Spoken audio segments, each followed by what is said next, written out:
cet homme était tombé amoureux, sans le savoir, de la femme de son voisin. Pour se l'approprier, Jack avait commencé à espionner le couple chaque nuit avec une lunette astronomique. Au début, ce n'était qu'une simple curiosité. Mais au fil des jours, Jack découvrit que Lisa, tant par sa personnalité que par ses centres d'intérêt, correspondait parfaitement à l'idée qu'il se faisait de la femme idéale. Désireux de gagner son cœur, le tordu Jack échafauda rapidement un plan. Le lendemain, il prétendit avoir besoin d'aide et supplia Lisa de venir. D'un naturel serviable, elle accepta. À peine avait-elle raccroché qu'elle se précipita chez Jack. Ce qu'elle ne réalisait pas, c'est qu'en entrant dans son champ de vision, elle était déjà tombée dans le piège soigneusement préparé par Jack. Dès qu'ils se rencontrèrent, Jack lui tendit une robe bleu clair en cadeau. À ce stade, même la personne la plus naïve aurait senti que quelque chose clochait. Lisa paniqua, tenta de se lever et de partir, mais la seconde d'après, le drame se produisit. Quand elle rouvrit les yeux, Lisa se retrouva dans un endroit inconnu, et elle n'était pas seule.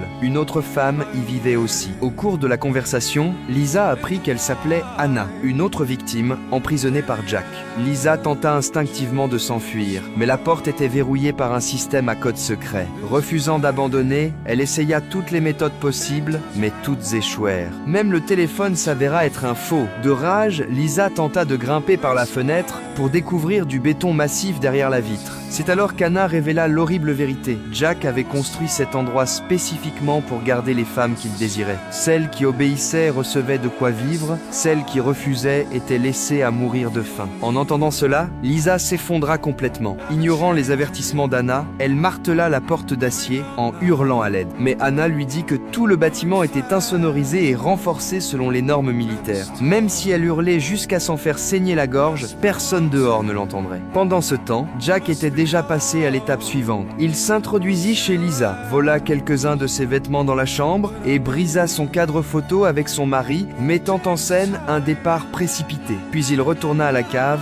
essayant de convaincre Lisa de rester de son plein gré, mais Lisa refusa d'écouter. Dès qu'il ouvrit la porte, elle bondit, courant dans l'escalier vers la liberté. Malheureusement, au bout du couloir, se trouvait une autre porte d'acier soudée, cachée derrière une cave à vin, presque impossible à remarquer. Sans issue, Lisa fut forcée de revenir, désespérée. Voyant son moral brisé, Jack révéla enfin son mobile présumé. La loi locale n'autorisait qu'une seule épouse. Mais Jack, qui en convoitait plus, avait secrètement construit cette prison souterraine pour y enfermer les femmes qu'il désirait. Il prévint Lisa qu'elle n'avait d'autre choix que d'accepter. Au même moment, le mari de Lisa rentra du travail. Voyant la maison vide, il pensa d'abord que Lisa était allée chez ses parents, d'autant qu'ils s'étaient disputés la veille. Mais quand il trouva son téléphone toujours à la maison, ses soupçons grandirent. Aucune femme ne sort